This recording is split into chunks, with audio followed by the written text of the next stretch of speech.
হে everyone, day 29 ওয়াডা ইটিনারিতে সবাইকে স্বাগত। আজ ছিল তো পরীক্ষা, লাস্ট রিটেন এক্সাম। তো সকাল সকাল খেয়ে বেরিয়েছিলাম এক গ্লাস ছাতুর শরবত, আর দেন পরীক্ষা টরীক্ষা দিয়ে বেরিয়ে টিফিন নিয়ে গেছিলাম বাট খাইনি। তো আসার পথে একটা মাজা কিনে খেয়েছিলাম 10 টাকা দিয়ে।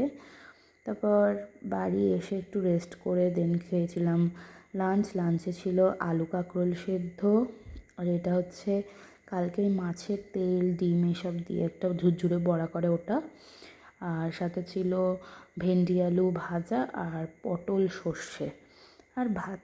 তারপর তো খেয়েছিলাম অ্যাজ ইউজুয়াল একটা ফল পেয়ারা।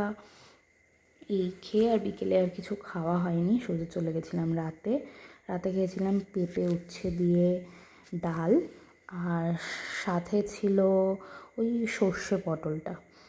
তো সব মিলিয়ে আজকে এই খাওয়া দাওয়া হলো। তো টাটা।